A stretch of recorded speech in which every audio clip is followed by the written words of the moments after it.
আজকে আমরা কথা বলবো কলকাতার একটা স্টার্টআপ নিয়ে, যারা দিল্লি কাঁপানোর জন্য তৈরি।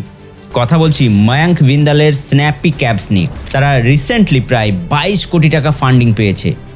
তো এখন প্রশ্ন হচ্ছে, এই টাকা দিয়ে তারা কি করতে পারে, আর হঠাৎ করে ইভি ক্যাব মার্কেটে এত মাতামাতি কেন? কলকাতার পলিউশন ক্রাইসিস এবং চেঞ্জিং মোবিলিটি ডিমান্ডই ছিল স্ন্যাপি ক্যাবসের বিল্ড আপের প্রাইমারি ব্যাকড্রপ। WHO সেফ লিমিটের চেয়ে এখনকার পলিউশন প্রায় 17 গুণ বেশি, আর এই সমস্যাটাকেই সুযোগে বদলে দিয়েছিলেন ময়াঙ্ক ভিন্দাল।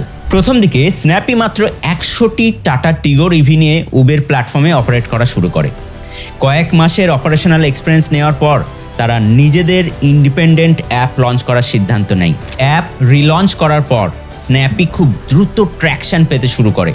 মাত্র 14 দিনের মধ্যে 30,000-এরও বেশি ডাউনলোড হয়, যা আর্লি প্রোডাক্ট মার্কেট ফিটের একটি স্ট্রং সিগন্যাল।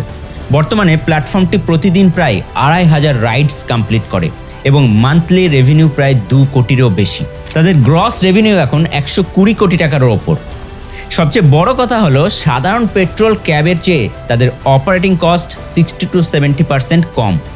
তাই কাস্টমারদের কম দামে রাইড দিয়েও তারা প্রফিট করতে পারছে। র্যাপিডোর সাথে পার্টনারশিপ করে তারা অলরেডি দিল্লিতে 200টি ক্যাব নামিয়েছে। আগামী বছরে আরও 1000টি গাড়ি নামানোর প্ল্যান আছে তাদের। আপনার কি মনে হয়, কলকাতার পর কি স্ন্যাপি সারা ভারতের রাইড হেলিং মার্কেট বদলে দিতে পারবে? কমেন্ট করে অবশ্যই জানাবেন।